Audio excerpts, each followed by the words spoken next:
स्वामी सद्गुरुं शांतं सच्चिदानंद विग्रहं पूर्ण ब्रह्म परानंदं मीशमानंदी वल्लभं लोकाभिरामं रणरंगधीरं राजीवनेत्रं रघुवंशनाथं कारुण्यरूपं करुणाकरंतं श्रीरामचंद्रं शरणं प्रपदे। अतुलितबलधामं हेमशैलावदेहं दनुजवनकृशानुं ज्ञानिनाम् अग्रगण्यं सकलगुणनिधानं वानराणामधीशं रघुपति प्रिय भक्तं वातजातं नमामि। मस्तक हे पायावरिया वारकरी संतांच्या श्री संतांची माथा चरणावरी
वंदु श्री चरण श्री गुरूंचे ते नमस्कारोनियाता। निष्ठावंत भाव भक्तांचा स्वधर्म निर्धार हे वर्म चुकू नये।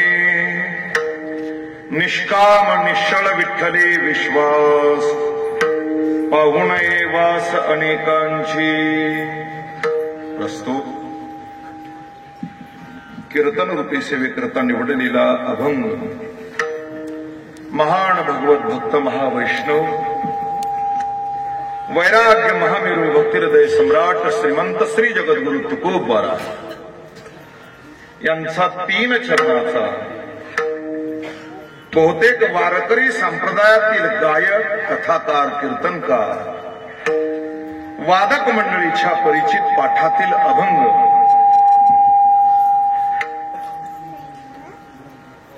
आज एक नैमित्तिक प्रकरणातल्या कीर्तनाकरता निवडला। विठ्ठला विठ्ठला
आणि अभंगावर चिंतन मांडण्यापूर्वी थोडासा परिहार देणं भक्ताचं आद्य कर्तव्य आहे। आता जसा ठेवला होता ना तसा ठेवा आवाज। मागं उभं राहिलेले खाली बसा, कीर्तनाला आलोत आपण, बसा। आज अंतरवाली सराटी या नगरीमध्ये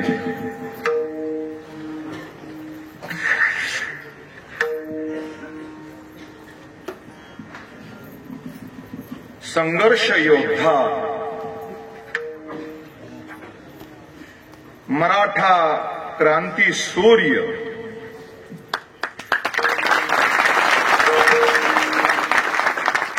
आणि सह्याद्रीच्या कणखर पाषाणासारखी ज्यांची ध्येय आणि निष्ठा असे आदरणीय पूर्ण भरतखंड महाराष्ट्र आणि या महाराष्ट्राच्या मातीमधल्या प्रत्येक तरुणाच्या मराठा समाजांच्याच नाही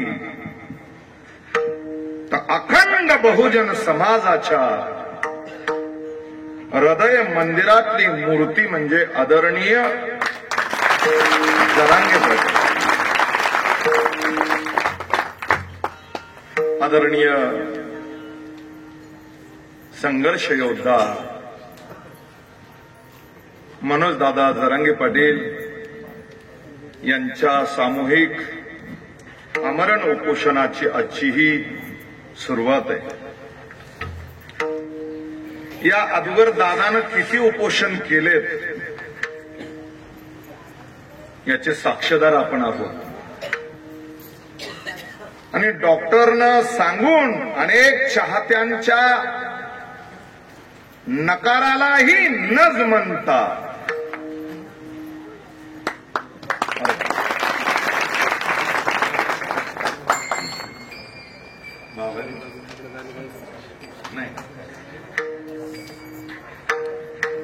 विठ्ठला विठ्ठला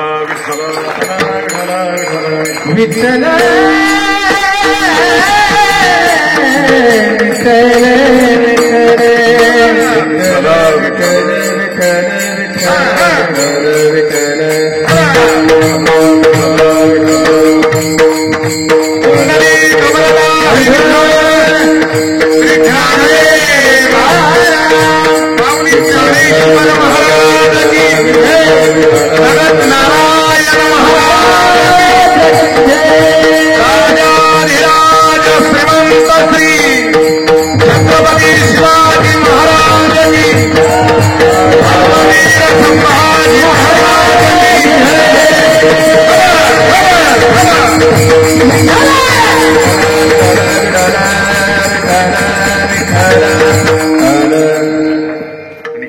दुग्धक शर्करा योग आहे आज.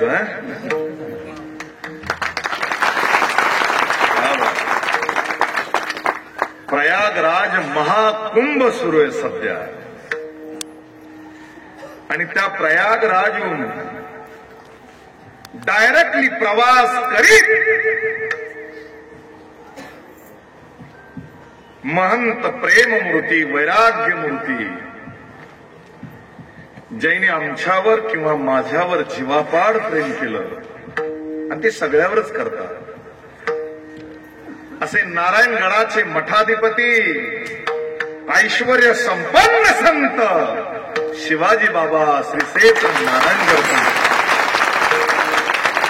बाबांची उपस्थिती आज गुरु शिष्य एका मंडपात आहे. मला काय भीती आहे. विठ्ठला विठ्ठला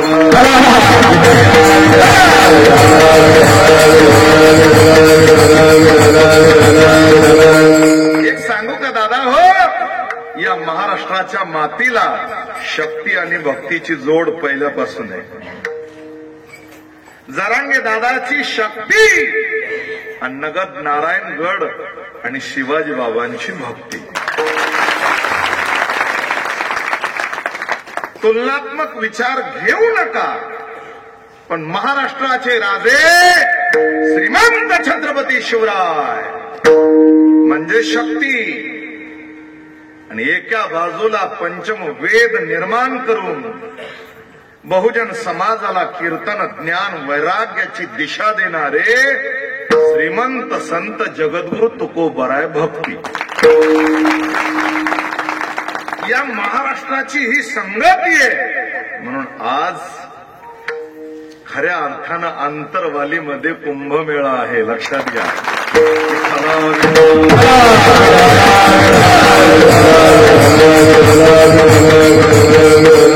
आणि आज सामूहिक आमरण उपोषणाची पहिली तिथी, पहिला दिवस. परंपरेनं गेले 20 वर्षाचं नातं आणि मैत्रीचं नातं आदरणीय संघर्ष योद्धा मनोज दादांचं आणि आमचं. दादांचं पहिला उपोषणाचा दिन आणि पहिलं कीर्तन मानाचं दादांच्या वतीनं हे माझं. आज हृदय भरून येतं की ज्या टायमाला दोरीनं बांधलेला एक माईक आणि 25 लोक उपोषणाला बसलेले, त्यावेळेस दादाही इथं असायचे आणि मला कीर्तनाला बोलवायचे. आज एवढा मोठा समाज आणि हे वातावरण असतानाही मैत्री आणि वचनाचा पक्का व्यक्तिमत्व म्हणजे मनोज दादा जरांगे. त्यांनी सांगितलं, महाराज पहिलं कीर्तन तुमचंच. या कार्यक्रमाचं आयोजन आणि नियोजन गेले आज 2.25 वर्ष होत आलेत.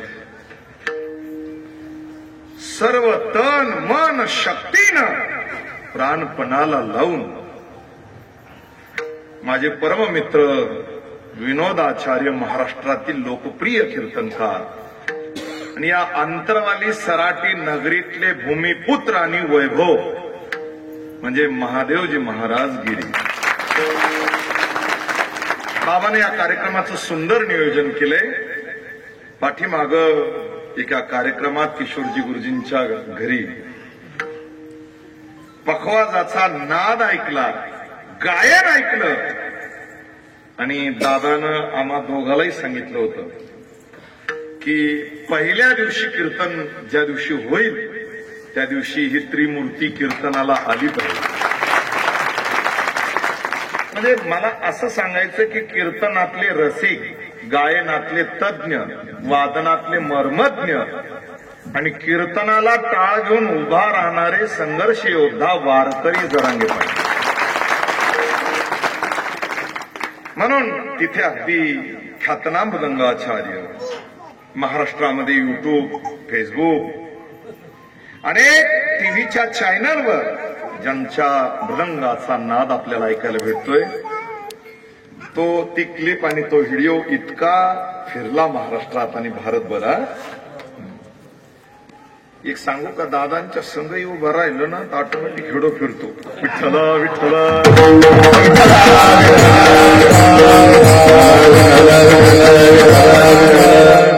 निष्ठेनं उभा राहावं लागतं, मग तो बंद होत नाही.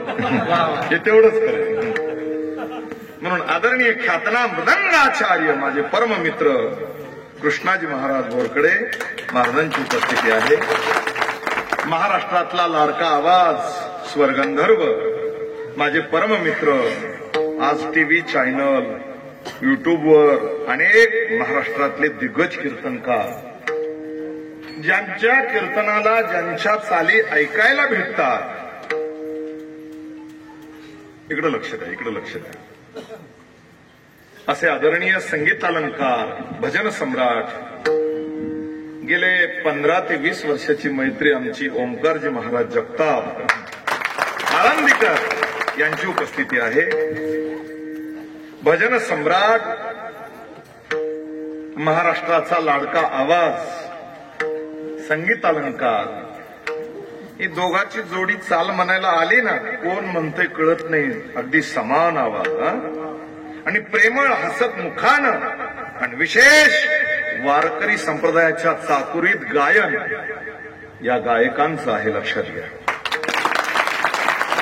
म्हणून अनेक वेळेस अनेक कीर्तनात चाली गायल्या असे आदरणीय हरिभक्ती परायण कैलासजी महाराज पवार यांची उपस्थिती आहे. आमच्या अनिलदादा जरंगे आहेत आणि अगदी सगळे अथपासून इथेपर्यंत टाळकरी. आज अगदी कॅमेऱ्याचा एवढा सुळसुळाट असं म्हणता येत नाही, याची गरज आहे. मीडिया महत्वाचा आहे. आणि याच माध्यमातून पुन्हा एकदा भारतभर संदेश जाऊ द्या. अंतरवाली नगरीमध्ये सामूहिक आमरण उपोषणाला सुरुवात झालेली. निष्ठावंत कडवे सैनिक दादांना हाक दिली की अंतरवालीमध्ये किती वाजले याचा विचार न करता आजच 10,000 लोक येऊन गेले. जरा बघा. आणि अंतरवाली नगरीचं मी कौतुक करतो. 7 दिवस सप्ताह असला ना तर एखाद्या गावात काला झाल्यावर एखादा वारकरी जर राहिलाच बस नाही आली म्हणून काला काला लक्षात आलं ना. आता आला. म्हणजे गंमत अशी आहे की सतत गेले 18 महिन्यापर्यंत अंतरवाली नगरीनं दादांना मनापासून साथ दिली, निष्ठेनं साथ दिली. आणि दादांमुळं अंतरवाली नगरीचं नाव भारतापुरतं सीमित नाही तर समुद्राच्या पार जाऊन पोहोचली. इथली जागृत हनुमानजीची शक्ती. का उपोषणाला दुसरं गाव निवडत नाही दादा? ती एक शक्ती असती, तो एक अनुभव असतो, ती एक भक्ती असती. आणि या गोष्टीचा विचार क्षेत्र महिमा भूमीचंही तेवढं बल असावं लागतं.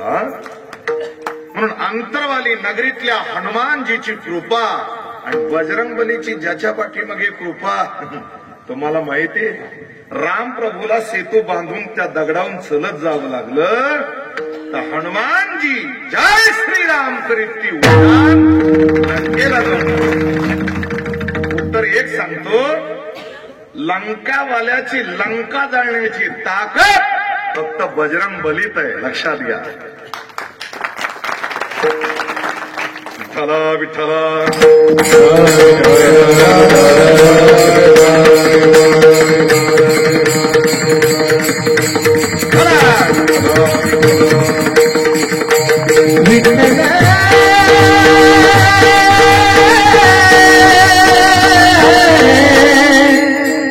बाबा थकून आलेले, एवढ्या दुरून आले तरी भेट दिली. आपण बाबांचं पुन्हा एकदा टाळी वाजून स्वागत केलं. आणि आता मर्यादित वेळेपर्यंत कीर्तनाकडे लक्ष द्या. विठ्ठला विठ्ठला.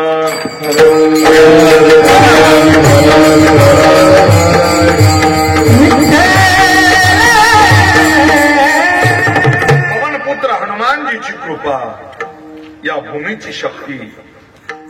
गावातील सरपंच, उपसरपंच, माजी सरपंच आणि सगळेच आबाल वृद्ध नरनारी या अंतरवाली नगरीची सगळ्यांचं अगदी मनापासून कौतुक करावं तेवढं कमी आहे. मी कोटी कोटी धन्यवाद देतो या अंतरवाली भूमीला आणि इथल्या असणाऱ्या माता भगिनी आणि तरुण मित्र मंडळीला, गावकरी मंडळीला. आज परंपरेनं दादानं हे कीर्तन माझ्याकडे दिलेलं आहे. सेवेकरता आज माझ्या गोंदीतली जन्मभूमीतली मंडळी आहे. पत्रकार आमचे विनोद पाटील सोळुंके, शैलेश भैया मरकड, विश्वंभर दादा खरात, ही मंडळी सुद्धा उपस्थित आहे. एक सांगू का, माझ्या जन्मभूमीने खूप माझ्यावर प्रेम केलं. विठ्ठला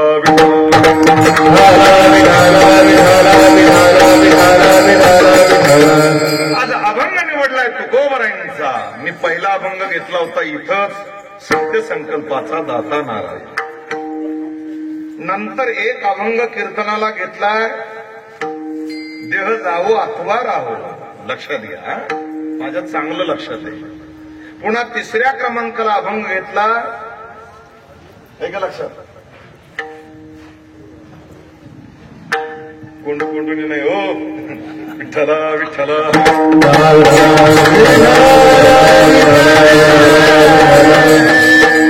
आता भय नाही ऐसे वाटे जीवा, घडलिया सेवा समर्थांची. आणि आज अभंग घेतलाय तुकोबरायांचा, निष्ठावंत भाव. आणि ते समर्पक भाव पाहिजे ना कीर्तनाचा, तर बोलता येतं. आणि आम्हाला ती सवय पडलेली. महाराष्ट्रभर कीर्तन कुठेही असू द्या, समयाला अनुसरूनच बोलणार. म्हणून आज दादांच्या सामूहिक आमरण उपोषणाच्या पहिल्या दिवशी पहिलं कीर्तन म्हणजे मंगल. उद्यापासून महाराष्ट्रातले मोठाले वक्ते येणार आहे. म्हणून आज कीर्तना करता हा अभंग 3 चरणाचा आहे. अभंग लक्षात घ्या. निष्ठा सांगितली. तुकोबाराय म्हणतात, भक्त व्हायचंय ना, निष्ठेची गरज आहे. देशभक्त व्हायचंय, निष्ठेची गरज आहे. योगी व्हायचंय तरी निष्ठेची गरज आहे. राजा व्हायचंय तरी निष्ठेची गरज आहे. विद्यार्थी व्हायचंय तरी निष्ठेची गरज आहे. आणि महापतिव्रता हे पद प्राप्त करायचंय तरी निष्ठेची गरज आहे.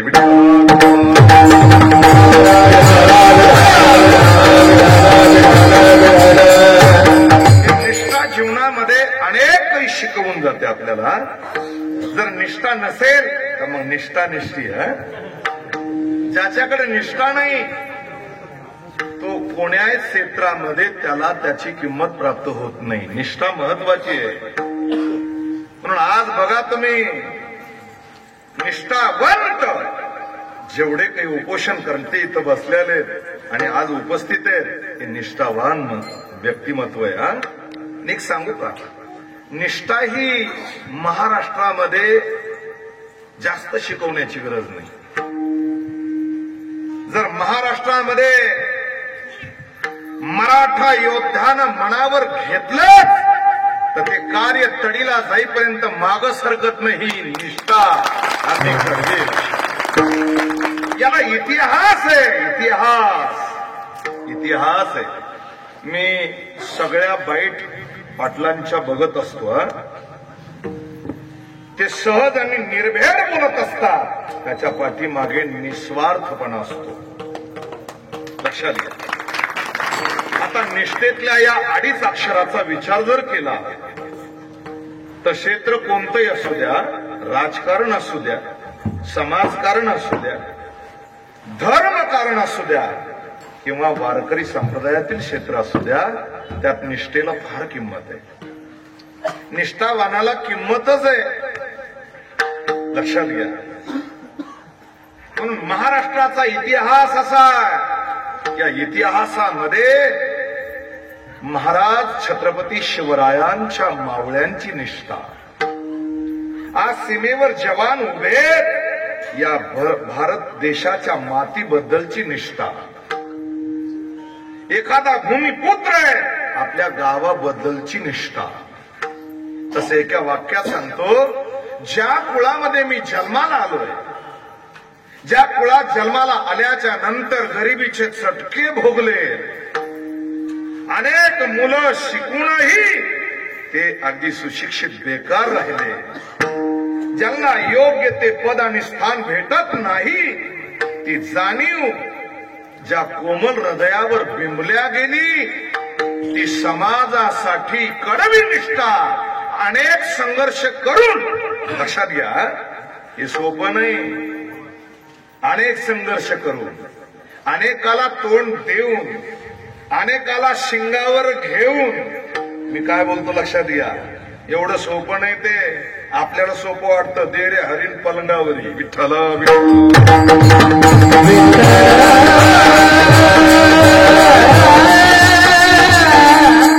शारीरिक व्यथा. अरे एक दिवस जर आम्ही जेवण केलं नाही, आज हरिदिनी एकादशी, सकाळी फराळाचं लवकर नाही झालं तर काय माणूस बिघडतो घरी आल्यावर. भूक लागल्यावर त्याला ते सहन होत नाही. 16, 18 दिवस पाणी न घेता, अन्न न सेवन करता अगदी आमरण उपोषण करणं, हे कोणा करताय? फक्त समाजा करताय. समाजाचं भलं व्हावं, समाजातल्या लेकराचं कल्याण व्हावं, याकरता सरकारशी झगडणारा व्यक्तिमत्व, निधाड्या छातीचे म्हणजे संघर्ष योद्धा जरांगे दादा पाटीलला. म्हणून आजपर्यंत त्यांनी कधी माघार घेतली नाही, आपला शब्द कधी फिरवला नाही. समाजानं त्यांच्यावर विश्वास टाकला, समाजाने त्यांच्या निष्ठेवर विश्वास ठेवला. आज कुणीकडेही जा, लहान लेकरापासून तर वयोवृद्ध म्हातारा गाई सांभाळणारा जरी असला तरी त्याला जर विचारलं तर तो हात जोडतो आणि तो डायरेक्टली म्हणतो की आज मराठा समाजाचा देव म्हणजेच आदरणीय जरांगे पाटील. या पदापर्यंत येण्याकरता कितीतरी सहन करावं लागतं. टाक्याचे घाव सहन केल्याशिवाय मूर्ती घडत नाही. जरा बघा, पदार्थ निर्माण करायचा असला तरी त्यालाही चटके खावं लागतात, त्यावेळेस तो पदार्थ बनतो. तद्वत या न्यायानं कोणतंही मोठं पद, मान्यता, समाजाच्या हृदयातली प्रेम भावना कायम टिकवण्यासाठी संघर्ष करावा लागतो.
निष्ठेचं लक्षण आपण सांगत होतो. राम प्रभूला धर्माच्या स्थापनेकरता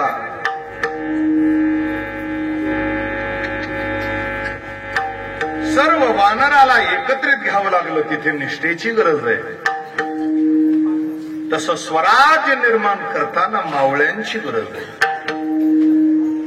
प्रत्येक क्षेत्रामध्ये निष्ठेची एवढी गरज आहे. म्हणून निष्ठेमध्ये 3 शब्द महत्वाचे येतात. एक विश्वास, दुसरी भक्ती आणि तिसरा समर्पक भाव, आत्मसमर्पण भाव म्हणतो आम्ही. 3 लक्षण अत्यंत महत्वाचे आहेत. त्या तिन्हीच्या लक्षणावर निष्ठा ठरल्या जाते. तोपर्यंत ती ठरत नाही. कधी कधी असं होतं की गळ्यात माळ असती, पण आमच्या संसारावर काही संकट आलं की आम्ही लगेच देवाला नाव ठेवतो. देवानं आमचं काय भलं केलं, लगेच त्या माळीकडे हात जातो, तो माळ काढून टाकतो. याला निष्ठा म्हणत नाही. लक्षात ठेवा. त्याचाही जर पुढे विचार केला तर अनेक संकटात संत आपल्या भक्तीच्या मार्गावर राहिले, पण त्यांनी आपली भक्ती सोडली नाही. विचार करा तुकोबरायांचा. एक वेळेस अन्न लवकर भेटलं नाही तरी तुकोबरायांनी आपली निष्ठा सोडली नाही. इतिहासातला विचार करा. मावळे चटणी भाकरी हातावर घेऊन लढले तरी शिवाजी राजांवरची निष्ठा कधी ढळू दिली नाही. तेवढंच खरंय. आजही निष्ठावंत वारकरी भगवी पताका खांद्यावर घेऊन पंढरपूरला जातो तर कधी मान्यतेचा विचार करत नाही. कोणी हार तुरे गजरे देईल का याचा विचार नाही, निष्ठेनं तो वारी करतो. तसं आपल्याला निष्ठेबद्दलच बोलायचं होतं. पहिला शब्द घेतलाय मी, विश्वास. विठ्ठला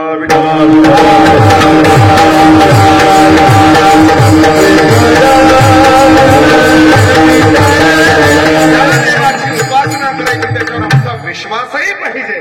विश्वास नसल्यावर काय उपयोग आहे. रामायणातली कथा आहे महाराज. चित्रकूट पर्वतावर प्रभू रामचंद्र 12 वर्ष राहिले आणि राहत असताना एक दिवस अचानक सगळ्या ऋषीमुनीमध्ये चलबिचल सुरू झाली.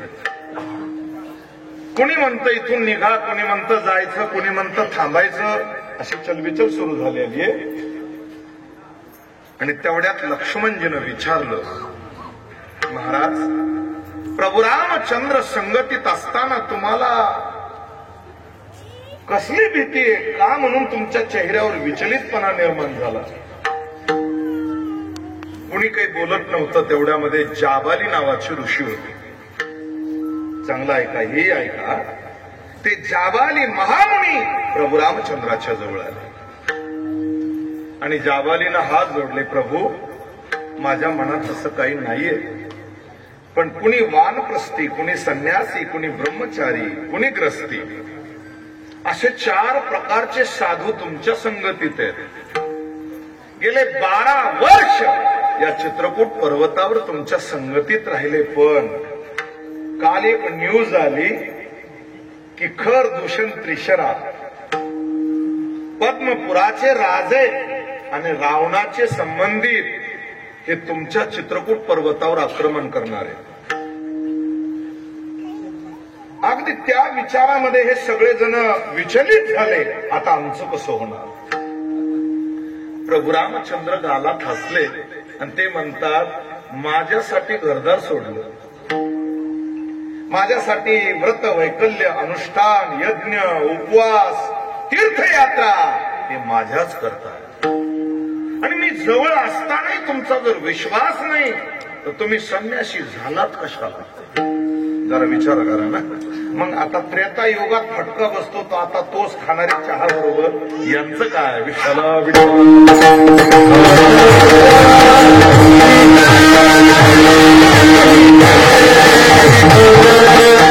कशी निष्ठा या कलियुगात टिकणार. या कलियुगातही निष्ठावान आहेत याबद्दल बोलायचं. प्रभू रामचंद्रांनी सांगितलं, उघड सगळ्याला आव्हान केलं. जाबाली महामुनी ज्यांचा विश्वास माझ्यावर नाही त्यांनी आत्ताच्या आत्ता चित्रकूट पर्वत सोडायचा. विश्वास नाही ना, उपयोग काय. नाईलाजानं आपल्याला छत्रपती संभाजी नगर पर्यंत बसमध्ये बसल्यावर ड्रायव्हरवर विश्वास ठेवावा लागतो. लक्षात आलं का. विश्वास ठेवावाच लागतो तर आमचा प्रवास आहे, तर प्रवास आहे. प्रभूनं सांगितल्यावर सगळ्यांनी आपले आपले संसार गुंडाळले निघाले. एकही थांबलं नाही. त्यावेळेस प्रभू रामचंद्राने उत्तर दिलं, लक्ष्मणा माझ्या प्राप्ती करता सगळ्यात जर महत्वाचं काय असेल तर ती निष्ठा आणि त्यातला पहिला नंबर आहे विश्वास. विश्वास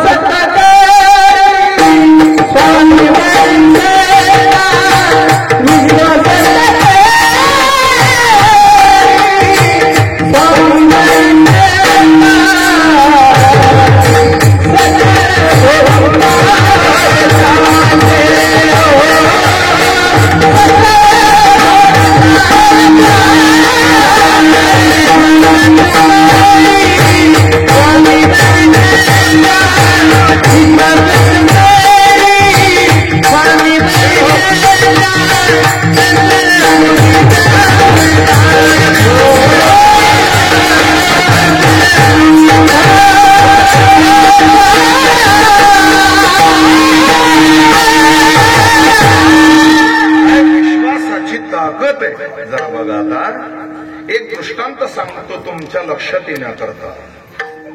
रिटायर झालेला एक फौजी म्हणजे सैनिक आर्मीतला, त्याची पूर्ण सेवा आणि सेवा निवृत्ती झाल्यावर तो घरी आला त्यालाच म्हणतात. पण संस्कार वारकऱ्याचे होते त्याच्या घराण्यातले.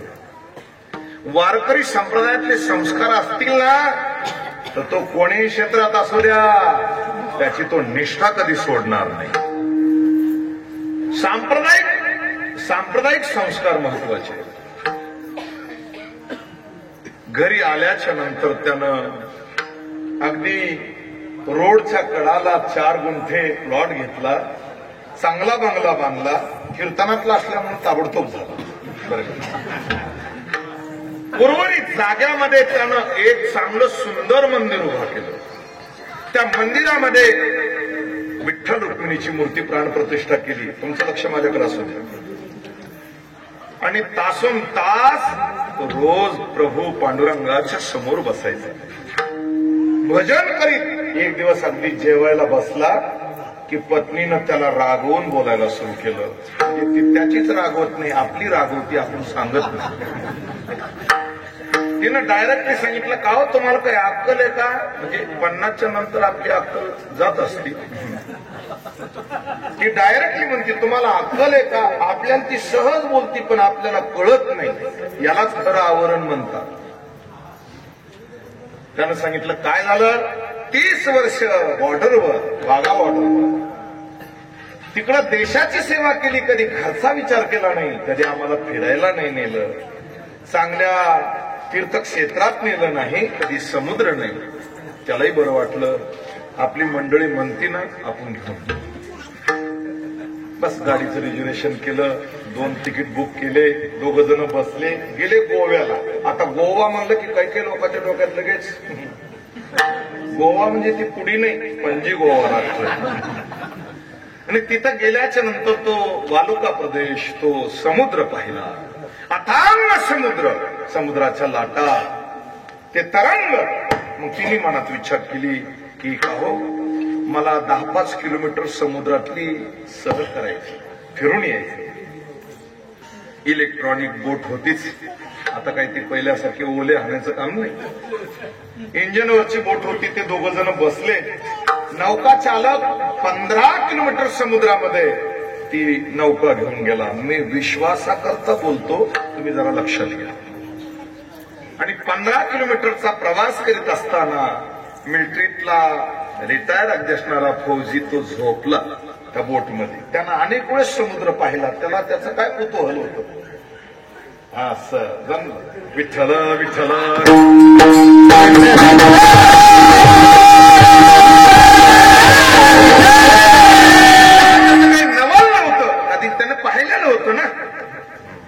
आणि मग ती पत्नी बघत होती, काय समुद्र, काय लाटा, वा वा वा वा. तेवढ्यात त्या बोट चालकानं मोठ्या नारोळी ठोकली. ताई साहेब, तुमच्या मालकाला उठवा. का? या समुद्रात चक्रीवादळ निर्माण झाले.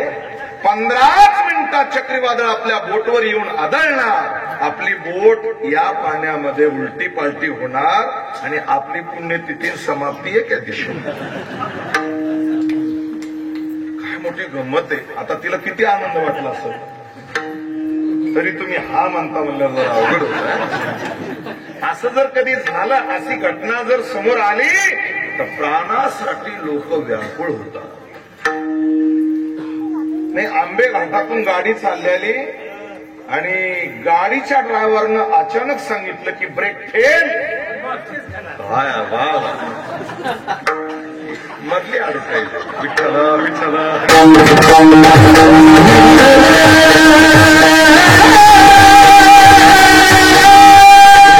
बरं वाटणार नाही. घाबरतो माणसा. आणि मग ती घाबरली. आपल्या पतीला उठवलं, अहो उठा, समुद्रात वादळ तयार झाले, आपली नौका बुडणार आहे, आपण मरणार आहे. अहो त्याची झोप मोडल्यामुळे त्याला राग आला. ते का असं उद्बत्ती छाप नव्हतं. रिटायर सैनिक होतं ते, मजबूत. त्यानं अगदी कमरेतला रिव्हॉल्वर काढला आणि पत्नीच्या अशा कपाळावर ठेवला. घोड्यावर बटनवर बोट ठेवलं आणि आरक्त डोळ्यानं तिच्याकडे पाहिलं. सांगितलं साहीची साही गोळ्या तुझ्या मस्तकामध्ये घालतो, तुला मारून टाकतो. माझी झोप मोडली. ती त्यावर शांत होती. ती बोट चालक तर तोत्रीच वळली त्याची. ते मला नवीन मुलाला भेटाना सध्या हे का बरं रिव्हॉल्वर तिच्या गणपतीवर अवघड आहे ना सध्या. आणि मग तेवढ्यामध्ये पत्नी काहीच बोलली नाही. आपल्याला हा दृष्टांत विनोदाकडे वळवायचा नाही, पॉइंट पाहायचा यातला. शांत उभी होती आणि अवघ्या 5 क्षणामध्ये ती गालात स्मित केलं, तिने हसली. कोण? पत्नी. 6 गोळ्या लोड केलेला रिव्हॉल्वर घनपट्टीवर लावल्यावर कोणाच्या तरी गालावर हसू उमटेल का? पण पत्नी स्मित हास्य करते. त्यावेळेस तो मालक म्हणतो, वादळाचं संकट आहे, त्याच्यातही बोट आपली उलथी पालथी म्हणजे बुडणार आणि आपण मरणार, तिथेही मरण तुझं. आणि मी गणपट्टीवर रिव्हॉल्वर ठेवला, मरण इथेही तुझं. वादळाला घाबरून तू पळत आली, पण अगदी घनपट्टीवर ठेवलेल्या रिव्हॉल्वर पाहून तू काहीच घाबरली नाही. ती जास्त हसलीन तिने रिव्हॉल्वर बाजूला केला आणि काय उत्तर दिलं ऐका. माझा विश्वास आहे तुम्हाला किती जरी राग आला तरी रिव्हॉल्वरचं घोड्याचं बटन तुम्ही दाबणार नाही. लक्षात आलं ना आता? हा अर्धा भाग झाला दृष्टांताचा. मग त्यानं रिव्हॉल्वर खाली टाकून दिला. बोट चालक टळटळ बघत होता. आपलं जसं लक्ष लागलं आता तसं बोट चालक बघतोय आणि त्या रिटायर सैनिकानं उत्तर दिलं. त्याचे डोळे पाण्यानं डबडबल्या गेले, कंठ दाटून आला आणि त्यानं दोन्ही हातानं आपल्या पत्नीच्या गालावून हात फिरवला. सांगितलं, वेडे, 30 वर्ष भारत पाकिस्तान बॉर्डरवर, वाघा बॉर्डरवर होतो. कधी कधी शत्रूची गोळी पायाच्या जवळून गेली, कधी टोपी उडाली, कधी खांद्याच्या वरून गेली. माझ्या परमात्म्याच्या मनात आलं असतं तर ती गोळी माझ्या हृदयात लागली असती. आज माझा फोटो माझ्या घरी राहिला असता, तू इथं फिरायला नसती आली, त्या फोटो जवळ रडत बसली असती. उत्तर ऐक. 30 वर्ष गोळीच्या गोचारमध्ये, एवढ्या अगणित गोळ्यांमध्ये मी जिवंत ज्यानं मला ठेवलंय त्याच्यावर माझा विश्वास आहे. या आल्याल्या समुद्राच्या वादळात माझी नौका कायम पार झाल्याशिवाय राहणार. आता दृष्टांत दोन्ही बाजूनं कळला. विश्वास एवढा अटळ पाहिजे. विठ्ठल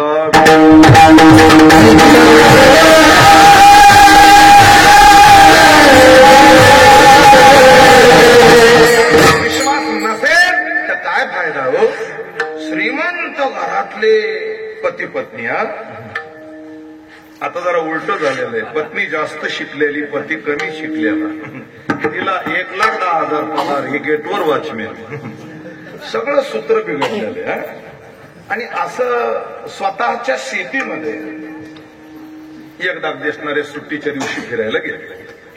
छोटासा मुलगा होता, 1 वर्षाचा. मोक्कार महाराज, लाडकं लेकरू होतं, प्रत्येकाचं असतं. एकुलता 1 लेकरू. आणि कारमध्ये बसून ते स्वतःच्या मळ्यामध्ये गेले. गेल्याच्या नंतर तिथं 40 फूट रुंदीची अशी विहीर होती. 11 परस खोल होती. परस कळला का तुम्हाला? आता जुन्या लोकांना कळतो.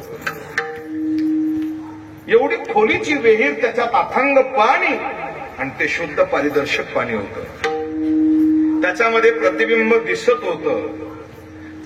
आईचं दुर्लक्ष झाल्यामुळं ते लेकरू रांगत रांगत विहिरीच्या काठावर गेलं. तुम्ही घाबरू नका, ते पडलं नाही असं. आणि त्याने डोकून पाहिलं आणि डोकून पाहिल्याच्या नंतर त्याला त्याचीच आकृती दिसली, प्रतिबिंब. आणि ते लेकरू हसलं की ते प्रतिबिंब हसायचं. आता ते प्रतिबिंबच होतं. थोडं थोडं थोडं मनातली मनात हस. विठ्ठला विठ्ठला